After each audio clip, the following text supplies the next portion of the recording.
Los valientes. Aquí vienen de nuevo, los valientes. Otra noche de Halloween, y los niños han regresado para probar su audacia. Los tablones de la casa vieja rechinan debajo de sus zapatillas. Solo queda media hora para la medianoche, así que tengo que trabajar rápido. Comienzo con su linterna, soplando gentilmente contra ella para que parpadee, pero esto solo inspira poco más que una risita nerviosa. 15 minutos para la medianoche. Es momento de subir el nivel. Floto hacia el techo y convierto mi cuerpo en carne. Cada uno de mis nervios me arde, pero no me han dejado elección. Provoco que gotas de sangre se derramen por mi nariz, pero los niños debajo no las notan. Golpeteo el techo, pero ni siquiera alzan la mirada. Pensé que este lugar estaba embrujado, dice el líder. ¡Qué chiste! 5 minutos para la medianoche. Me estoy quedando sin tiempo. Con lo último de mi energía, grito tan fuerte que finalmente se enderezan para mirarme. Me gusta creer que monto buenos espectáculos. Balanceo un lazo invisible y ahora la sangre fluye libremente por mis fosas nasales. Un par de gotas caen sobre el larguirucho con corte de cabello militar. Los niños gritan y corren hacia la noche, justo a tiempo. Debajo de mí, escucho a la cosa retorcerse. Su decepción es palpable. Dormirá, mientras tanto. Pero algún día voy a fallar. Los niños serán demasiado valientes y no los ahuyentaré a tiempo. Algún día, la van a despertar.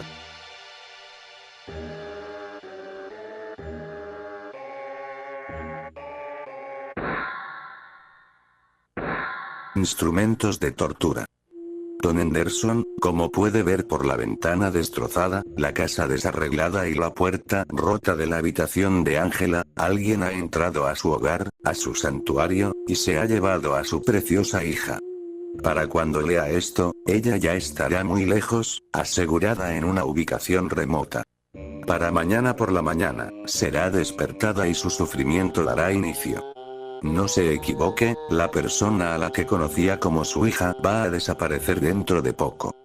Después de lo que le haré soportar, con sables y herramientas, fuego y ácidos, e incluso mi propio cuerpo, su espíritu definitivamente se desmoronará. A medida que el tiempo pase, será menos y menos lo que Angela era, y más un caparazón lamentable de un ser humano. No quiero dinero, ni ninguna otra cosa que usted tenga. Solo quiero que tome una decisión. Puede dejarla vivir, sabiendo que cada día estará dolorida, confundida y atemorizada. O puede tomar otro rumbo. Simplemente mande un mensaje con la palabra termínalo al número de teléfono al pie de esta página, y tendrá mi palabra de que la voy a asesinar rápida e indoloramente. Así que, Don Henderson, ¿vivirá con esperanza, o con culpa? ¿Con vergüenza o arrepentimiento? ¿Qué decisión tomará? Y ahora que lee esto, quizá llorando y preguntándose por qué le haría esto a una niña inocente, quiero que sepa una cosa. No estoy haciendo esto para herirla a ella. Lo estoy haciendo para herirlo a usted.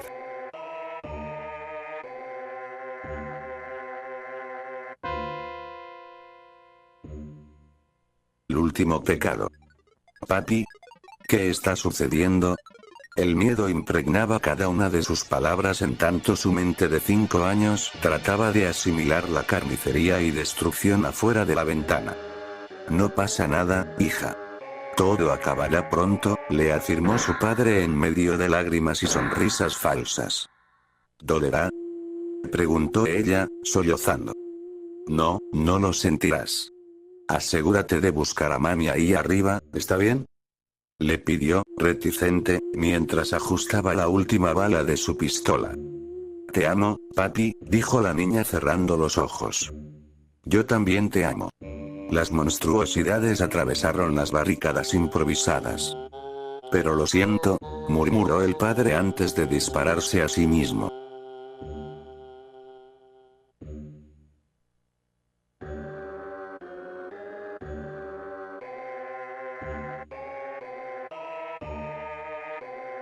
Rata de túnel. Estoy compartiendo esta historia porque fui obligado a escucharla el Halloween pasado, y me siento tan descolocado y con una comezón tan maldita, que necesito sacarlo de mi sistema. Estoy seguro de que algunos de ustedes van a pasar por alto esta pequeña rabieta y saltarán al jugo de la historia, porque puede ser que estén pensando, hey, yo tengo un estómago fuerte. Bueno, pues adelante. Saquemos las cosas aburridas del camino. Mi abuelo fue reclutado por el ejército, y dado que era de baja estatura y delgado, fue la rata de túnel perfecta. Esos eran los sujetos que se escabullían por los túneles ridículamente estrechos que los soldados Vietcong utilizaban para transportar personal y armas, y para colocar trampas y todo lo demás. Y cuando digo que eran estrechos, es porque eran estrechos. Aquí está una fotografía. Así que un día mi abuelo se estaba arrastrando por un túnel y sucedieron algunas cosas malas. Primero, las otras dos personas con él fueron asesinadas por un Vietcong solitario mientras estaban paradas afuera del agujero. Estar a unos cuantos metros bajo tierra, y habiendo recorrido unos 6 metros del trayecto, significó que mi abuelo no pudo ver quién los había atacado ni pudo saber si alguien había sobrevivido. Asumió que el Vietcong iba a comenzar a tirar granadas por el túnel dentro de poco, y estaría acabado, pero no hubo señal de ningún ataque después de algunos minutos. Mi abuelo dio un suspiro de alivio y comenzó a moverse hacia adelante de nuevo. No obstante, un momento más tarde empezó a caer una tormenta. El túnel se empezó a llenar con agua. Ahora bien, para un túnel a medio terminar y sin soporte, como en el que se encontraba, una tormenta generalmente implicaba la muerte para una rata de túnel. Mi abuelo había escuchado historias de terror acerca de compañeros de escuadrón que habían perdido a otros bajo tierra, a quienes nunca habían vuelto a ver.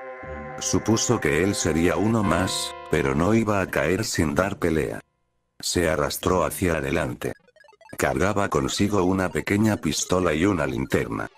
En un principio, había sido enviado bajo tierra para emboscar a unos soldados Vietcong que se creía que estaban escondidos en una de las cámaras más grandes del túnel.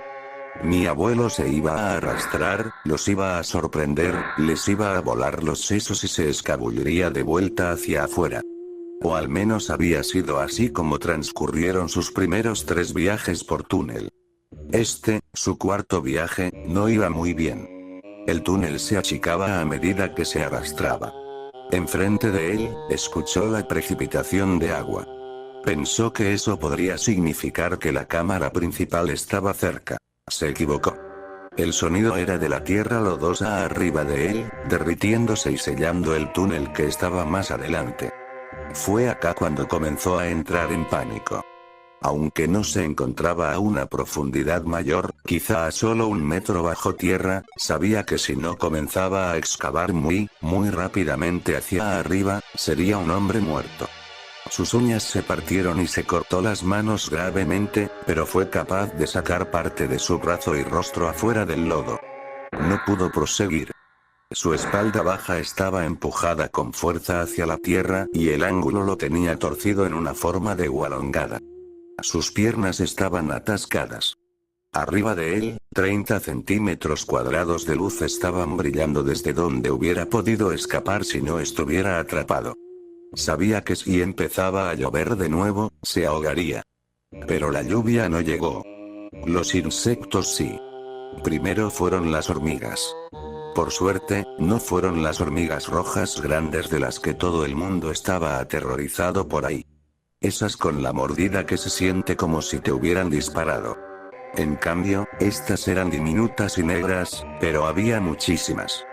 Mi abuelo conjeturó que cuando el túnel se vino abajo, debieron de haber sido sacadas de sus hogares. Ahora se estaban arrastrando por su cuero cabelludo, rostro y cuello. No lo mordieron, pero hacían cosquillas y le daban comezón. Las que se desplazaron hacia sus labios fueron lamidas e ingeridas, pues mi abuelo había presentido que pasaría mucho tiempo sin comida.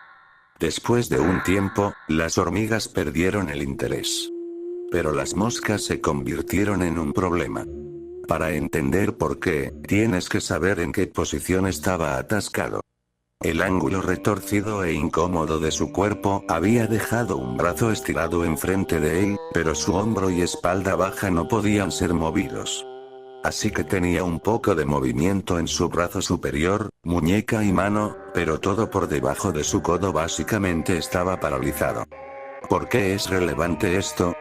Porque su axila estaba expuesta. No mucho, quizá solo algunos centímetros de abertura, pero eso fue más que suficiente para las moscas. Y estaban muy atraídas por la axila cálida y húmeda. Durante el transcurso de una hora, 20 a 30 moscas gordas de color café oscuro se dirigieron hacia su axila derecha. Se quedaban por un tiempo, usualmente no más de 6 o 7 moscas en un momento dado, antes de que se fueran volando. Por supuesto, mientras estaban adentro, lo mordieron. El dolor era agudo y terrible, según lo describió. Le recordaron a esa comezón profunda y punzante de las moscas de caballo halladas en la playa cerca de donde había crecido cuando era niño. Y no podía impedir que siguieran haciéndolo. Solo apretó sus dientes. A medida que el sol bajaba, las moscas comenzaron a perder su interés y se fueron volando. Supo que unas cuantas se habían quedado a hacer un nido porque sentía movimiento contra el vello de su axila, pero la mayoría se había ido. Ahora solo quedaron los mosquitos para atormentarlo con mordidas infinitas y gargantas sin fondo. Durmió, de alguna forma. A partir del momento en el que salió el sol, nuevos insectos lo visitaron. De todos los insectos grandes y tropicales que había visto en Vietnam, estaba agradecido hasta el momento por haber evitado a los 100 pies gigantes de los cuales había oído hablar. Cosas furiosas y enormes, tan grandes como el antebrazo de un hombre, y tan gruesos como una botella de cerveza. Uno de sus compañeros de escuadrón más sádicos escondió uno en el catre de otro pobre bastardo. Le mordió los pies y dedos 10 veces antes de que siquiera se pudiera salir de la cama.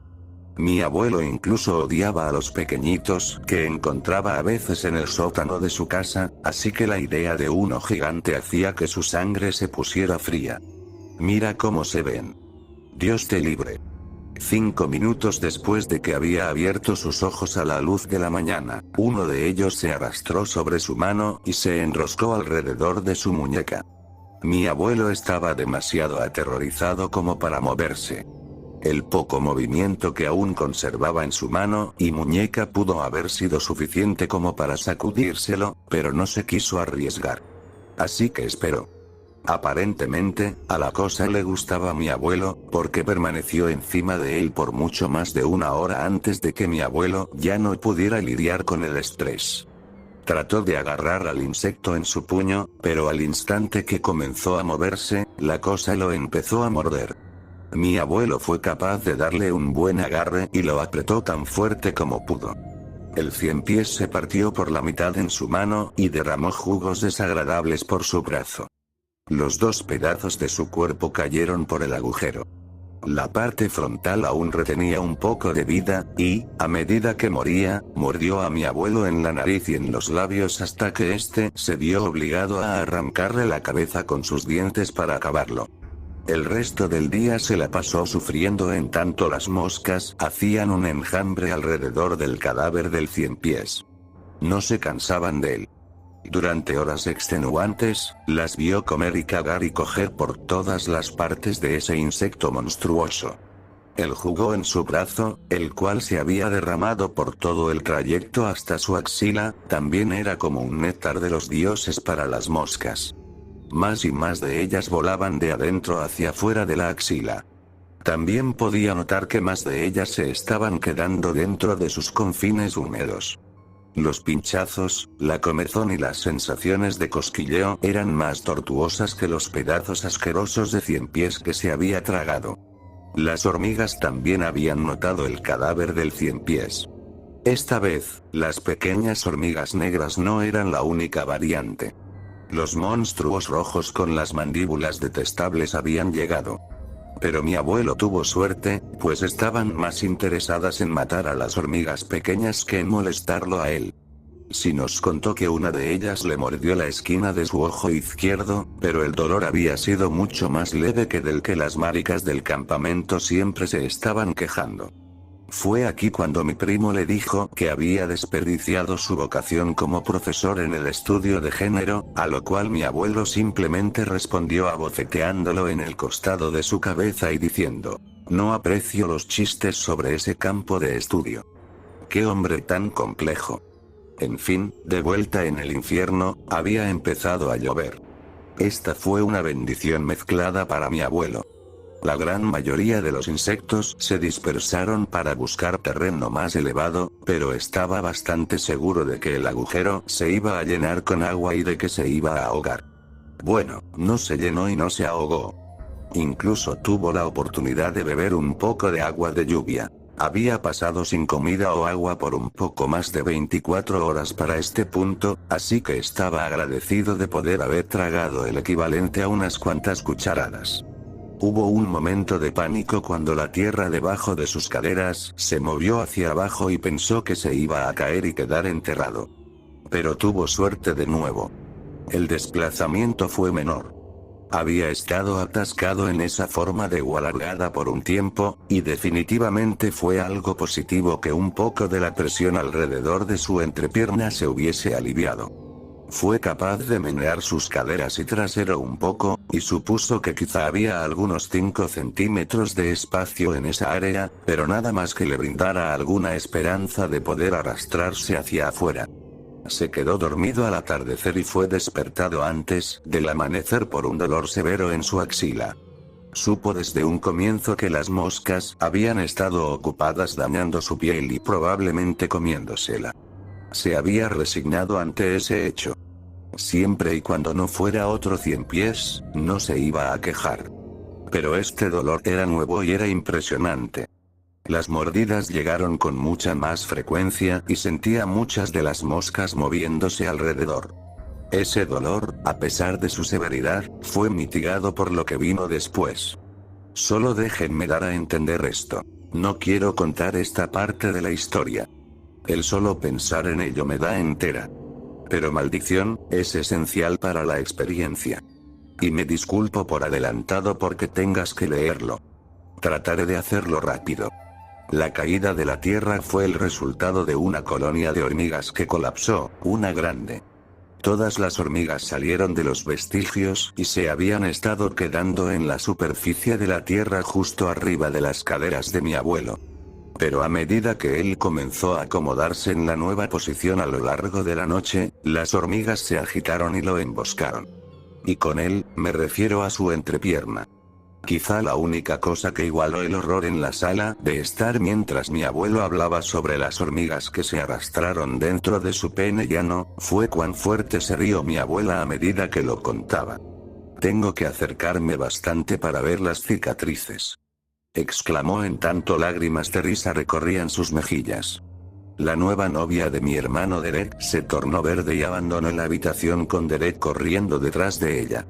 Mi abuelo y mi abuela compartieron un beso y continuaron la historia.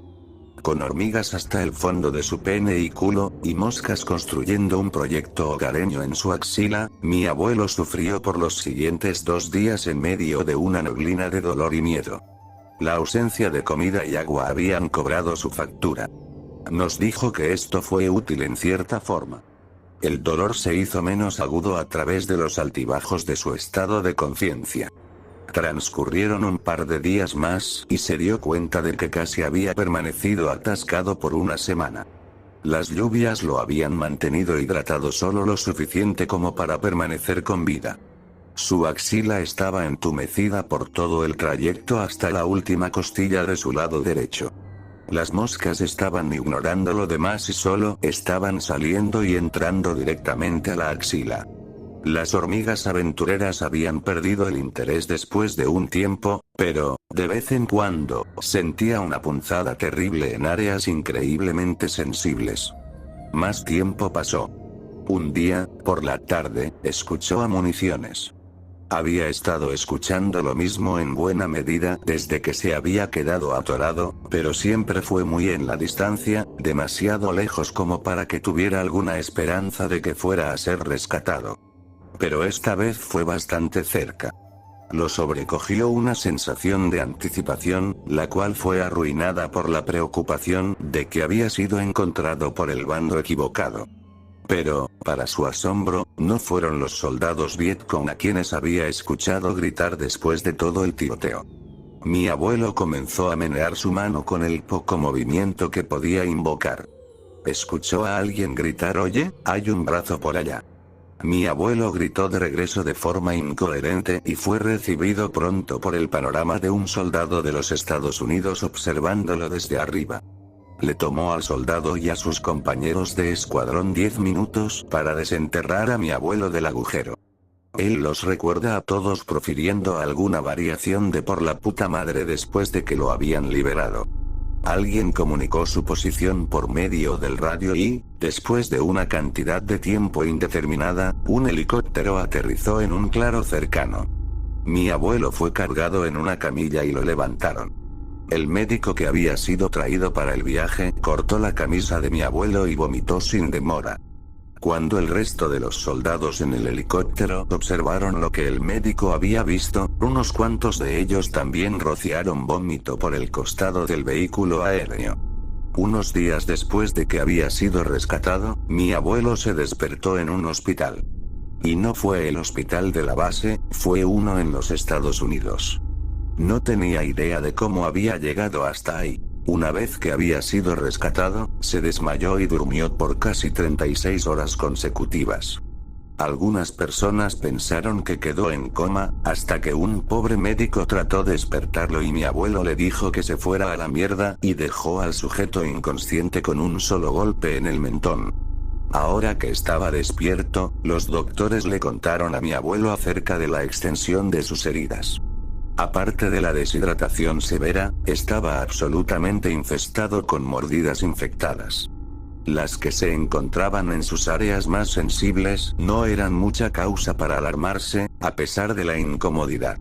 Fueron las mordidas más grandes las que eran una preocupación mucho mayor.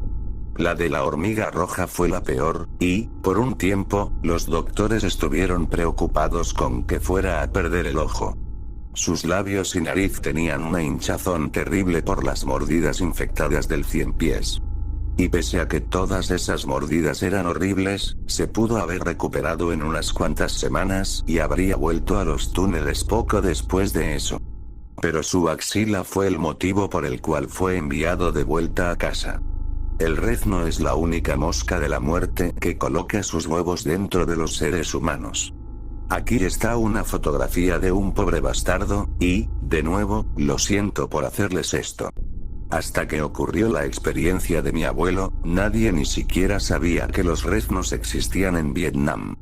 Pero aparentemente es así. Todo desde debajo de su brazo hasta su cadera había sido remodelado para formar cavidades horribles que albergaran las larvas. Los doctores no quisieron operar, diciendo que la única forma de extirparlas era permitiéndoles desarrollarse, para, en cierto punto, sofocarlas con cinta adhesiva y obligarlas a arrastrarse hasta la superficie. Tomó otras cuantas semanas, pero eso es lo que sucedió. Mi abuelo nos entretuvo con la historia sobre cómo dio a luz personalmente a 313 larvas de moscas de la muerte. Luego se levantó su camisa para mostrarnos la piel agujereada. Nadie dijo mucho después de eso. Él había terminado con su historia, y después de meterse un pedazo de pastel de fruta en la boca, se fue con mi abuela. Se rieron durante todo el camino hacia la puerta. No sé qué más decir. Así que, en fin. Ese es mi abuelo. Feliz Halloween.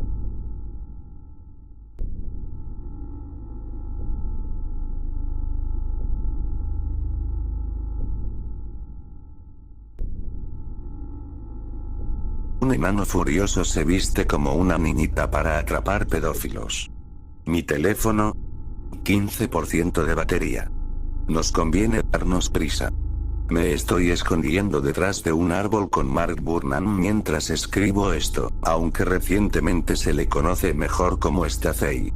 Dentro de poco, un hombre de 42 años, casado con una mujer que no le importa en lo absoluto, va a estacionarse por el camino de tierra. El hombre ha tenido la oportunidad de conocer a Stacey estos últimos días en un parque cercano. Ambos parecieron gustarse, pero el hombre se sentía muy tímido acerca de conocer a los padres de Stacey. Fue por eso que quiso que jugaran aquí afuera en el bosque en donde no habría nadie más. Ahí está, una camioneta blanca, ¿me estás jodiendo? En la hora indicada. Es imposible que tu bus esté a tiempo, pero programas una cita con un depredador y puedes cronometrarle la llegada. Esta es la tercera víctima de Mark, así que estoy empezando a hacerme una buena imagen mental de cómo funciona todo. Mark Burnham es un hombre de 26 años, creo que prefieren que los llamemos personitas. Sufre de un desorden hormonal, el cual causa enanismo proporcional, dejándolo con un 1,20 metros de estatura, pero asombrosamente normal en todo otro sentido. Resulta que una rasurada al ras y un suéter holgado son suficientes para que pueda hacerse pasar por una niñita de 8 años, aunque regordeta, llamada Stacey. Estoy observando al hombre salir de la camioneta. Está mirando de arriba a abajo por el camino como si tuviera miedo de que alguien lo estuviera espiando. El bastardo no tiene idea de lo que está sucediendo. En fin, conocí a Mark hace un par de semanas en nuestra terapia de grupo. No voy a entrar en detalles, pero es suficiente con que sepan que ambos sobrevivimos a una experiencia traumática cuando éramos niños. Empezamos a conversar, no puedes evadir la charla incómoda después de que alguien acaba de confesar que fue convertido en una marioneta de mano, y Mark trató de relajar el ambiente contando un chiste sobre ser el único que nunca se vuelve demasiado viejo para los pedófilos. No fue un buen chiste, pero nuestras intenciones sí lo eran. El hombre está llamando a Stacey. Mark se alisa su peluca e intercambiamos una sonrisa maniática. Es difícil no reírse cuando Mark delata su presencia con esa voz aguda e infantil. El hombre ya ha ubicado a Mark. Está viniendo en mi dirección. Mark corretea colina arriba, atrayendo su atención. Lo tenemos que conducir un poco más adentro del bosque para que ningún excursionista aleatorio interrumpa la ejecución. El hombre ya me ha pasado. Lo voy a seguir en un minuto. Tengo mi pistola de mano conmigo, como repuesto, por si acaso. No soy muy bueno con ella, pero afortunadamente no tuve que usarla las primeras 2 ocasiones. Mark es un brujo con su navaja de mariposa y puede hacer gritar a un hombre como no tienes idea. Respira profundo. Respira profundo. Y ve. Seguí al hombre por alrededor de 5 minutos antes de que Mark se detuviera. Sus pequeñas piernas estaban pateando el madero sobre el cual se sentaba. Una máscara de inocencia pura y júbilo. El hombre se sentó cerca. Estaban hablando suavemente. No pude escuchar con claridad qué era lo que estaban diciendo, pero no pasó mucho antes de que el hombre se inclinara para besar a Mark. Se sacó la peluca. Le metió el cuchillo. No sé cuál sucedió primero, pero estoy seguro de que ambos contribuyeron a la sorpresa estupefacta en el rostro del hombre. Salté desde atrás del árbol y nivelé mi arma. Mierda, dejé el seguro puesto, pero no importaba. Mark ya había desgarrado el rostro y manos del hombre una docena de veces. Esta vez el sujeto estuvo demasiado sorprendido como para siquiera gritar. Solo se quedó observando. Observando cómo Mark lo apuñaleaba entre los ojos. Observando cómo la navaja se hundía en su estómago. Observando cómo su garganta era desgarrada. Observando, y luego sonriendo. Mark ya estaba colocando algo de distancia entre ambos. Solo estaba ahí parado, temblando por la euforía, inseguro de qué hacer después. El hombre se puso de pie y comenzó a sacudirse el polvo como si estuviera medianamente irritado por haber descubierto cabello de perro en su chaqueta. La sangre ya había dejado de fluir. Los cortes estaban sanando, los jirones de carne se estaban adhiriendo entre sí, convirtiéndose en costras que fueron absorbidas por la piel antes de desaparecer completamente. «Eres una mentirosa, Stacey», dijo el hombre. Su voz era terriblemente mansa. «Dispárale», gritó Mark. No me moví. «Dijiste que tenías 8 años», el hombre no me miró, solo dio otro paso hacia Mark. No pueden ser mayores de 8 años. Por la puta madre, ¿qué estás esperando? Apreté el gatillo, retrocediendo cuando el sonido partió el aire por la mitad. Hubo un golpe sonoro luego de que la bala se incrustara en un árbol. El hombre todavía ni siquiera se volteó en mi dirección. Impulsó su mano y agarró a Mark del cuello. Disparé de nuevo, pero ni siquiera estuve cerca porque tenía miedo de pegarle a Mark.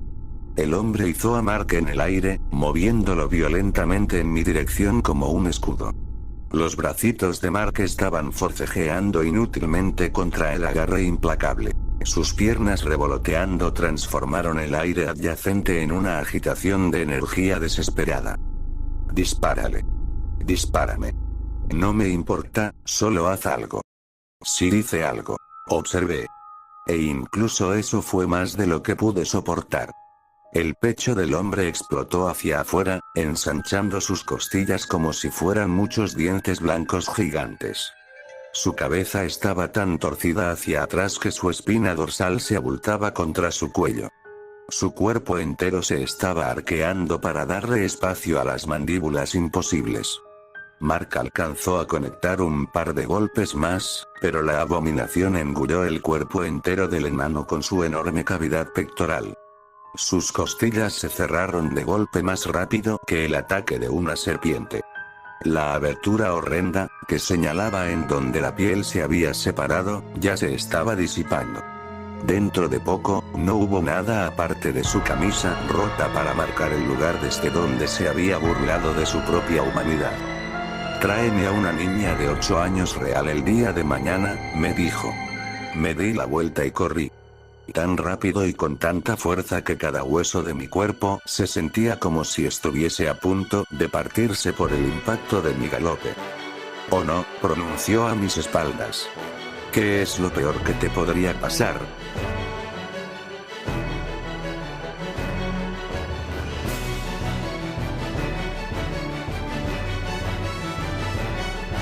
El negocio de la muerte. Se encontraba en la plenitud de su vida cuando se mudó a una comunidad pequeña en el campo. En ese entonces, era brillante y ambicioso, con planes para trabajar en el puesto de alcalde local o director del departamento de policía. Sucedió en un nuevo día de verano, cuando el viento transportaba una brisa cálida y semillas de diente de león. Estaba sentado en una banca negra desgastada por el tiempo, con cautivadora flora de hierro forjado adornando los costados. Fue en esa misma banca de la plaza en la que un hombre anciano y encorvado tomó asiento a su lado. Ajustándose sus gafas alineadas débilmente que descansaban sobre el puente de su nariz torcida, el anciano dejó escapar una risita leve y dijo: «Es una forma de arte, en realidad». Jacobo alzó su cabeza ligeramente hacia la izquierda, y por más peculiar que había sido la afirmación del sujeto, inquirió: «¿El qué?» «Mi trabajo. Soy un comerciante en el negocio de la muerte. Pero no hay muchos que parezcan apreciarlo». Menos de un mes ahí y ya estaba conociendo a alguien que tenía pinta de embalsamador.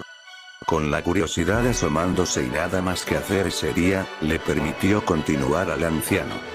«Nunca se lo esperan cuando aparezco y las despojo de la vida que han nutrido por tanto tiempo. Al principio, era un verdadero novato. No hacía más que torcer sus cabezas con mis manos desnudas. Pero conforme pasó el tiempo, recolecté un equipo de herramientas impresionante». Los ojos de Jacobo se ensancharon cuando el anciano dirigió una sonrisa vacía pero sombría hacia la parcela de terreno que rodeaba el ayuntamiento de la ciudad. Inclinándose hacia el joven incomodado, como si le estuviera contando un secreto, siguió: «Te confesaré algo, y te prometo que no estoy presumiendo, pero soy el mejor del pueblo. Incluso tengo algunos de los especímenes más preciosos. Pregúntale a quien quieras. Si convences a don Roberto, el dueño de la funeraria de por acá, de que te deje entrar a su casa para una taza de té y una charla amena, podría ser que el idiota cabeza dura te muestre su colección. A veces he tenido el honor de ponerlas en sus mismísimos ataúdes». Hubo un silencio intranquilo cuando se detuvo para recuperar su aliento, y Jacobo consideró salir corriendo hacia la estación de policía. Pero el anciano interrumpió su propia pausa al señalar con un dedo encorvado hacia un campo vacío no muy lejano. Vacío, excepto por el centro educativo que estaba despachando niños de todas las formas y tamaños, anunciados por una campana de cobre que estaba repiqueteando desde una torre cercana. ¿Alcanzas a mirar? Por Dios, ¿no son unas verdaderas hermosuras? Si pudiera, me llevaría una a casa en este preciso momento, de no ser por ese maldito director austero. Pero entonces mi señora tampoco estaría muy encantada, al menos no sin haber pedido su consentimiento. Ah, pero si solo pudiera, les daría un nuevo hogar y el amor y los cuidados que se merecen. Dejó escapar un suspiro pesado y jugueteó con algunos botones en sus bolsillos, murmurando: pero me temo que me estoy volviendo demasiado viejo para esto. No me sorprendería si me quiebro la espalda la próxima vez que salga, con todo lo que hay que cortar y enterrar. Sin embargo, por más atemorizado que estaba, Jacobo necesitaba algún tipo de sosiego antes de reportar los crímenes absurdos de quien tan solo parecía ser un hombre viejo y débil. Así que, tras una risa nerviosa, hizo una pregunta de la que esperaba arrepentirse totalmente. ¿Cuál es su trabajo exactamente, señor? Pues solo soy un florista humilde, desde luego.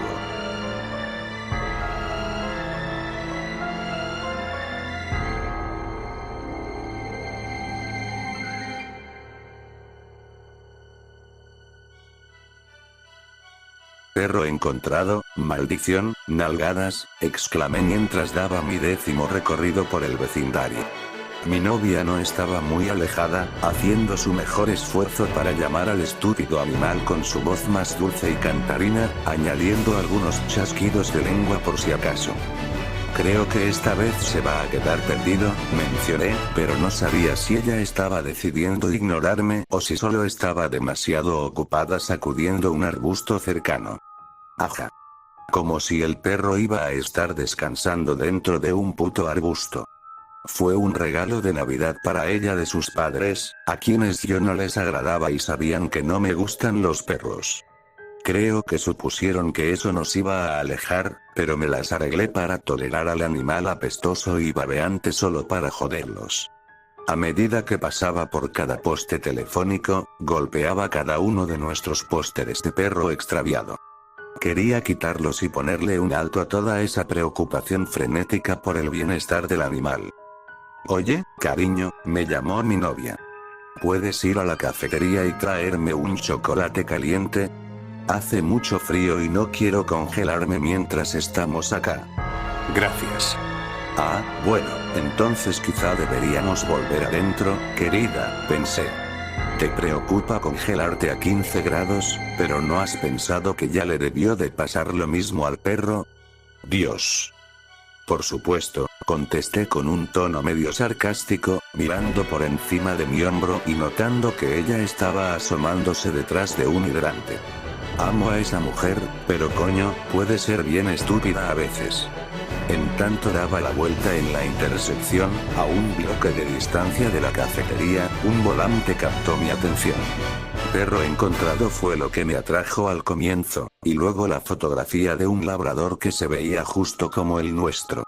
Me acerqué para leerlo e hice una nota mental de consultarle al oftalmólogo acerca de gafas nuevas. Labrador macho encontrado a las 5:20 p.m. el jueves 14 de mayo, en la esquina de la calle Libertad. El perro tiene alrededor de un año. Labrador negro y blanco con una mancha de pelaje en forma de corazón bajo su hocico. Cola ligeramente torcida y su pata izquierda trasera cojea. Collar café, pero sin etiquetar. Muy amistoso. ¡Increíble!, pensé. Alguien encontró a este maldito chucho. Lleno de alivio, no por el perro encontrado, sino porque la búsqueda había terminado, le grité a mi chica que se acercara. ¿Qué sucede?, me preguntó, colocando su cabeza en mi hombro.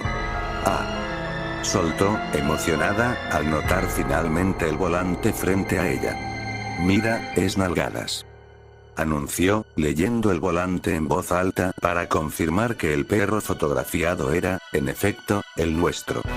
Trastabilló hacia atrás. Por Dios. chilló, comenzando a llorar muy súbitamente. ¿Qué demonios te pasa? Alguien encontró al perro. No me dijo nada, solo señaló al volante con impotencia.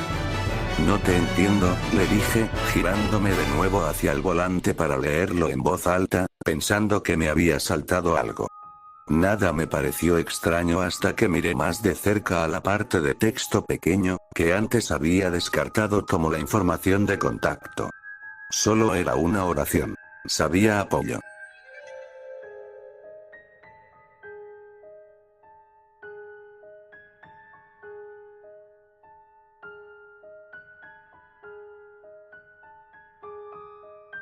Sala 0.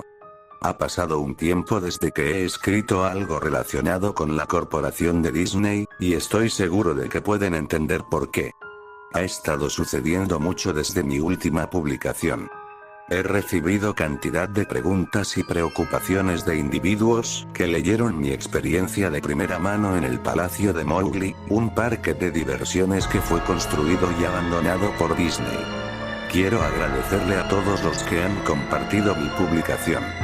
Ha sido retirada de unos cuantos lugares, en su mayoría de sitios corporativos que fueron influenciados expeditamente por un poder mayor. Sin embargo, por cada tópico caído o publicación de blog que desaparecía, pareció que 100 más habían surgido. Esto es algo a lo que se tendrán que enfrentar. No hay vuelta atrás para ellos, ni para mí. Definitivamente estoy siendo seguido. Durante más o menos el primer y segundo mes, lo atribuí a la paranoia. Cualquier mirada casual en mi dirección o media sonrisa me exaltaba. Cabellos erizados en el reverso de mi cuello. El primero, o más bien el primero que fui capaz de distinguir, fue un trabajador telefónico dando vueltas por mi complejo de apartamentos. Era un hombre de la mediana edad, de cuerpo pastoso y vestido como uno esperaría, pero algo simplemente estaba mal con él. No podía señalar qué era, pero sabía que esto no era un simple caso de mi imaginación dándome problemas. Se veía incómodo y fuera de lugar, no como alguien que estuviera haciendo su trabajo de rutina.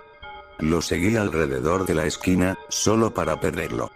Cuando me di la vuelta para volver a casa, ahí estaba. Viendo directamente hacia mí, a unos 5 metros de distancia. Inexpresivo y frío. ¿Explorando?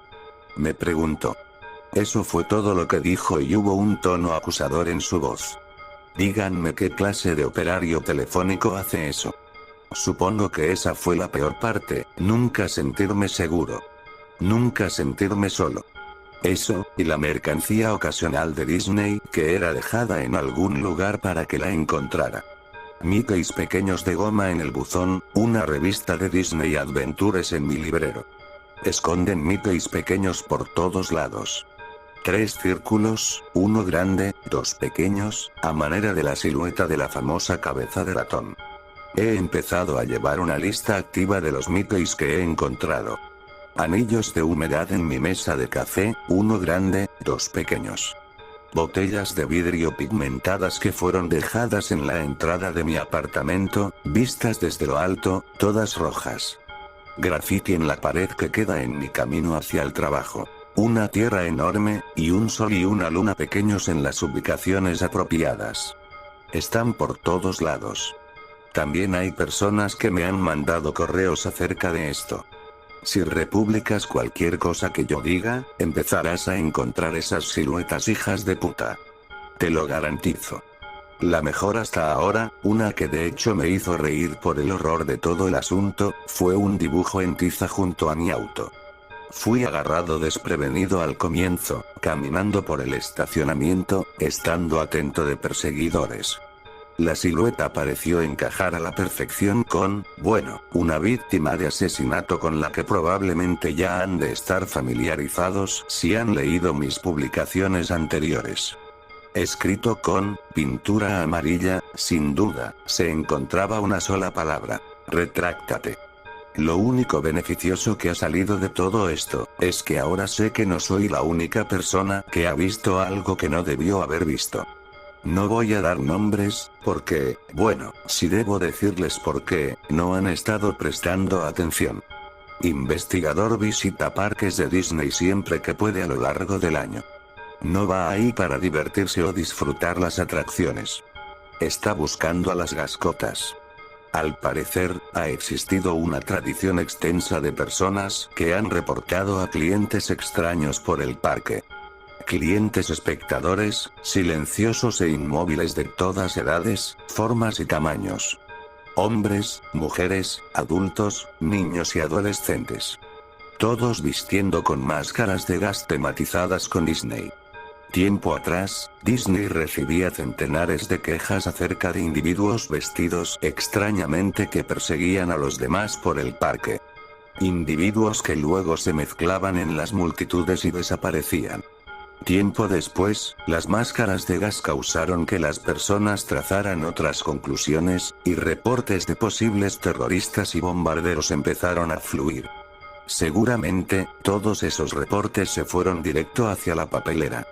Sé que no podré encontrar ninguna señal de tales instancias reportadas por los medios de comunicación, aunque ya deberían estar conscientes del hecho de que Disney básicamente puede controlar a la prensa como nadie más sabe hacerlo.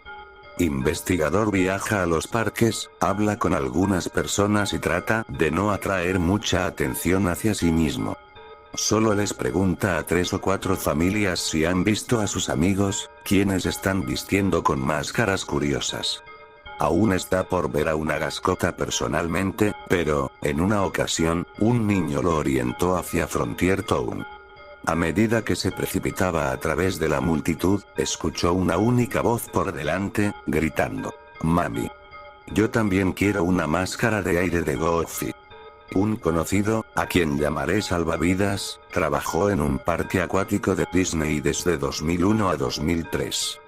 Permanecía en la cima de un tobogán acuático inmenso y se aseguraba de que ninguno de los niños se pusiera demasiado ruidoso. Dejaba pasar a los niños, uno a la vez, diciéndoles una y otra vez que tuvieran cuidado, que mantuvieran sus brazos adentro, y demás. Un día, según lo cuenta, un niño gordo se introdujo en el tubo y no salió por el otro extremo. Salvavidas mandó a 2 o 3 niños después de él. La atracción se mueve de forma lineal, así que naturalmente se esperaría que si el gordito se quedó clavado, los niños que lo siguieron también se quedarían atascados. No fue así. Solo el niño grande desapareció. Todos los demás salieron por el otro extremo, gritando de alegría y salpicando como si nada estuviera mal. Salvavidas clausuró el tobogán, muy para la irritación de los niños esperando. Antes de que pudiera finalizar con alguno de los procedimientos estrictos de Disney, Splash, el gordito salió al fin. Los miembros del personal sacaron al niño del agua. Se hundió como una piedra cuando aterrizó. Su piel ya estaba azul y sus ojos abiertos de par en par.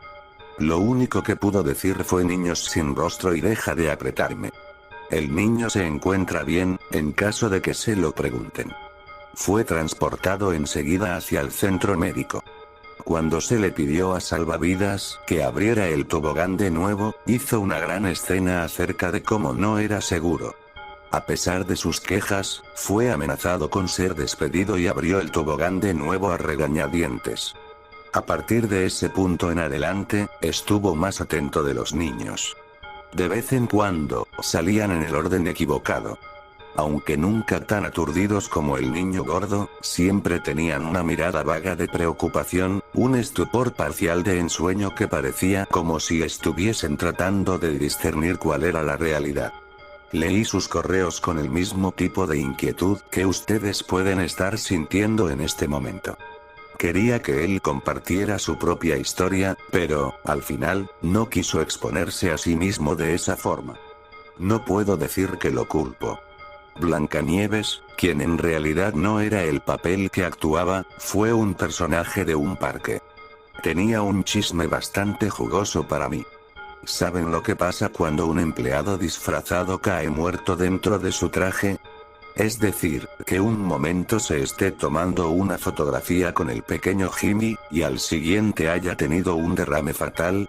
Una segunda mascota disfrazada del área se tiene que sentar con el cadáver en una banca y esperar a que el tintorero designado llegue para llevarse el cuerpo de forma discreta. Mientras tanto, los clientes no tienen idea de que se están sentando junto a un cadáver para las sesiones de fotos. Siéntanse en la libertad de revisar sus álbumes de fotos para este punto. Eso fue malo, pero otro individuo, conserje, se salió por completo de las escalas de terror. Disney World, y probablemente otros, fue construido con una serie de túneles subterráneos justo debajo de nuestros pies. Un total de 3 pisos. Todo y cualquier cosa que te imagines está ahí abajo para el uso de los empleados. Los llaman utilidores. Corredores utilitarios.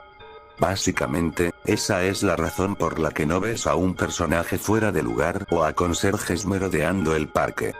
Entran y salen por medio de puertas ocultas, y viajan por una ciudad encubierta sobre la cual estás caminando. Conserje me relató algo que podría ser de conocimiento general, pero de cualquier forma fue novedad para mí. Walt Disney hizo que construyeran numerosos apartamentos dentro de sus parques. Existe uno arriba del castillo de Cinderella, hay otro en la atracción de Piratas del Caribe. Están por todas partes. Más que eso, existen clubes nocturnos, salas de cine, boleras y mucho más. Todo detrás de puertas que fueron construidas justo dentro de las fachadas extravagantes por las que pasaste sin darles un segundo vistazo. El Club 22 es una de tales áreas escondidas. Si tienes el dinero en efectivo para unirte al club exclusivo, no lo tienes, entonces tendrás acceso a él y mucho más. El Club 22 es un hogar en donde todo se vale. La corporación de Disney se refiere a estos lugares como zonas oscuras. Espacios en donde el semblante impecable de Mickey Mouse da lugar a la bebida, drogas y, sí, sexo. Por el contrario, el resto del parque es la zona brillante, con unos cuantos utilidores de zonas grises entre ellas. Hasta donde conserje me ha dicho, no siempre fue de esa forma. Fue más un declive pausado y la relajación gradual de normas sociales dentro de ese grupo de élite. La razón por la que sabe todo esto, puede que ya la hayan adivinado. Las ha limpiado. Después de un registro de historial extensivo y un acuerdo de confidencialidad, conserje ascendió de un personal del parque a uno del miembro de limpieza de la zona oscura. Ahora, antes de que se hagan alguna visión satánica en su cabeza de sacrificios humanos, conserje no vio nada de eso. Muchas botellas de alcohol vacías. Sí. Condones usados esparcidos como globos desinflados de Año Nuevo. Oh, sí. Limpió su dotación de sangre, orina y vómito, pero todo se reducía al comportamiento sin restricciones de los clientes en vez de algún tipo de comportamiento de culto. Al menos es así como lo ve en retrospectiva. Toda esa basura, la mierda profana, subía por una caldera y se mezclaba con el humo de la chimenea de una casita de campo pintoresca.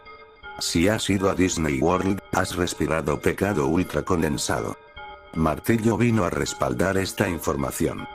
Martillo me mandó un correo de forma anticuada, aunque no sé cómo obtuvo mi dirección. Me mandó fotocopias de papeles laborales que probaban su contratación, con las instrucciones de quemarlas cuando estuviera convencido. Lo cual hice gustosamente. Martillo trabajó alrededor del parque de diversiones de Disney World haciendo demoliciones y construcciones. En cierto punto, se acercó a su superior por algunos planos de construcción extraños. Había un área amplia y rectangular desmarcada en los planos generales, más o menos del tamaño de un supermercado. El área había sido dejada sin un nombre y solo contenía las palabras no excavar. Su superior no solo estaba a oscuras, sino que fue dejado a oscuras jodidamente a propósito. No quería hablar de ello, no quería saber de ello y terminó la conversación con ese espacio fue dejado en blanco adrede. Martillo no lo comprendía. El área parecía ser una pérdida de espacio, y había entrado directamente en conflicto con el trabajo que le habían encomendado a su equipo. Comenzó a tantear el área en su tiempo libre, solo encontrando una puerta de metal en ruinas y grandes cantidades de concreto poco más allá. Era el equivalente de un supermercado de piso gris vacío. Poco después, Martillo comenzó a divisar gascotas en las multitudes. A diferencia de todos los demás reportes, esas personas, esas cosas, se quedaban en vista plena del sujeto. Se aglomeraban en la distancia, o simplemente estaban presionadas contra una pared, cuando él giraba en una esquina. Dijo que se movían raro, como si estuvieran débiles o heridos, como un venado que ha sido arrollado por un cazador y ya no puede seguir huyendo. Martillo notó que las máscaras de gas, los rostros de personajes de Disney con filtros incrustados, parecían estar húmedos por el interior, como la condensación en una ventana de auto. Gotas diminutas de agua destellaban detrás del vidrio, haciendo que en realidad fuera imposible para cualquiera de ellos el poder ver. Presionando el asunto, Martillo empezó a hacer preguntas a cualquier y toda persona que había estado trabajando en el parque por una década o más. Acabó en callejones sin salida en todo momento, hasta que fue dirigido hacia Ida, una mujer anciana que trabajaba en un restaurante en Main Street. Había estado ahí desde hace mucho tiempo atrás, y aunque nadie tenía los cojones para preguntar directamente, todos sabían que Ida tenía multitud de historias terribles que contar. Martillo le preguntó acerca del espacio vacío, luego acerca de los clientes con máscaras de gas, y al principio pensó que iba a recibir las mismas negativas que había estado recibiendo hasta entonces. Ella estaba callada. Inquietantemente callada. Sala 0, pronunció con voz ronca. Una mano solitaria y temblorosa estaba ubicada en su mejilla, como si fuese una niña pequeña temiendo el castigo de su padre. No se cruzó con la mirada del hombre durante toda la conversación. La sala 0 era otra habitación oculta más al igual que los apartamentos y el Club 22. Sin embargo, su gran tamaño y su ubicación muy por debajo del parque lo diferenciaban de cualquiera de las zonas oscuras divertidas.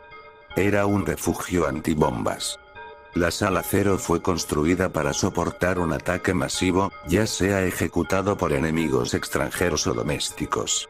La sala 0 había sido abastecida con suficientes raciones para alimentar al número promedio de clientes del parque en cualquier momento dado, y albergaba un cuarto de pánico más pequeño pero lujoso para los altos mandos de Disney. Durante la Segunda Guerra Mundial, máscaras de gas oficiales de Disney fueron producidas en verdad para que los niños las utilizaran en el evento de un ataque.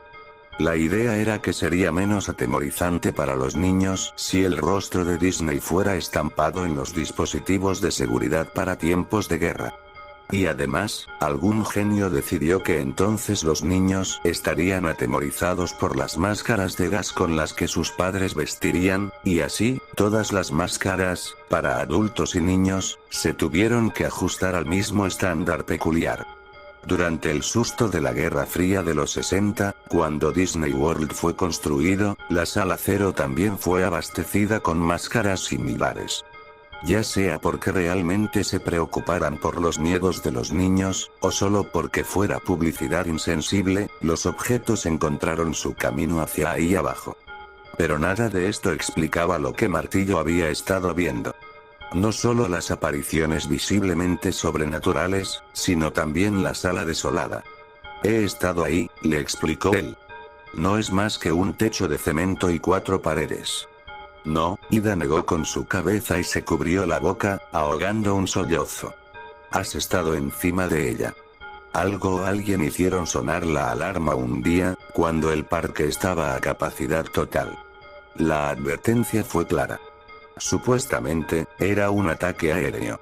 El personal de seguridad apresuró a todos hacia abajo y abajo, al refugio tremendo. Ahí, se les ordenó que se pusieran sus máscaras y se agacharan por la duración del ataque. Todo se mantuvo en silencio por alrededor de 30 minutos, excepto por los niños llorando y los quejidos atemorizados. Nadie quería morir, así que estaban agradecidos en cierta forma por esa extraña medida de seguridad.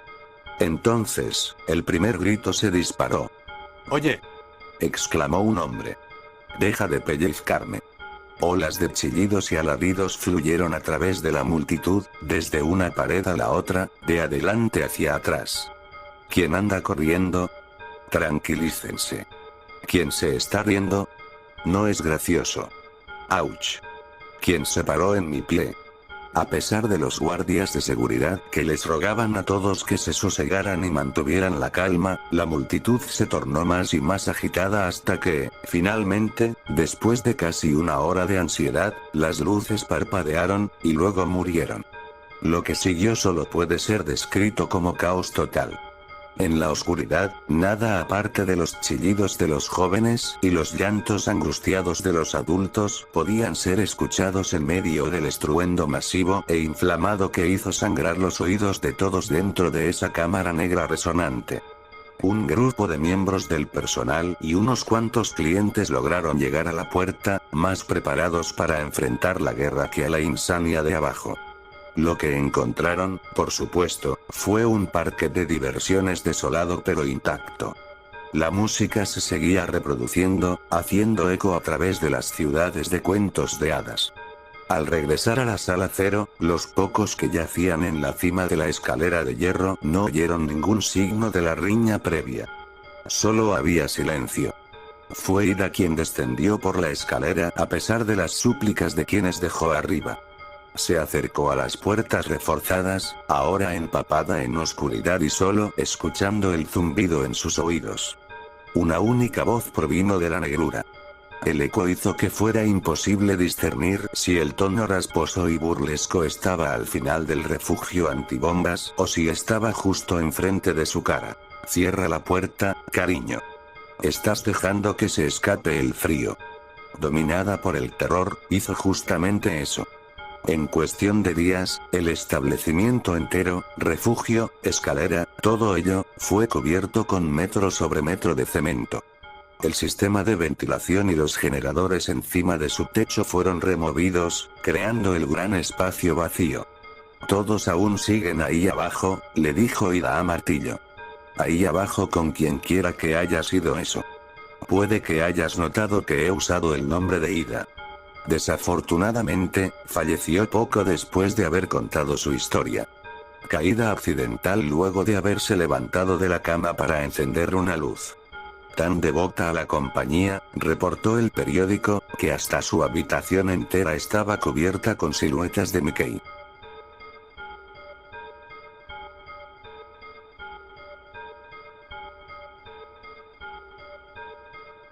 Necesito creer en fantasmas. La puerta del elevador se abrió y me salí. Las luces estaban apagadas, por alguna razón. Mi departamento se encontraba en algún punto más abajo, cerca del final. Era un trayecto que había recorrido muy a menudo, a diario, sin siquiera pensar en ello. Pero nunca en la oscuridad. Empecé a caminar. Mis ojos se giraban involuntariamente a cada puerta que cruzaba. Luego lo escuché. Rasguños. Arrastre. Y un sonido del cual me convencí, pero tan firmemente, que se debía a una unidad de aire acondicionado vieja que se estaba encendiendo. Hasta que lo vi, emergiendo desde la puerta. Ojos hundidos, una máscara de carne desollada en vez de rostro, manos ruinosas y sin dedos extendidas hacia adelante. Y tanta sangre. Trastabillé 2 pasos para atrás, a punto de caerme, antes de que mi cerebro de reptil se accionara y abrí marcha hacia el elevador. Detrás de mí, lo escuché croar, arrastrándose en mi dirección. No miré atrás. Presioné el botón del elevador una y otra vez. Luego, piadosamente, las puertas se abrieron y destellaron un rayo de luz por el pasillo. Me precipité hacia adentro, colisionando en la pared, casi sollozando por el alivio. Entonces me di cuenta de que no había cerrado las puertas. Aquello aún se estaba arrastrando, centímetro por centímetro, hacia mí. Azoté mi puño en el botón y recé. Lo último que vi antes de que las puertas se cerraran, fue sus ojos inyectados de sangre, sin párpados, observándome fijamente. Ha pasado un mes. Ahora creo en fantasmas. Creo que existen monstruos que acechan este mundo. Creo que lo que vi no era humano. Y debo ignorar los reportes del periódico de que la chica se arrastró sobre sus muñones, sangrando a galones, y murió a solo centímetros de la puerta del elevador.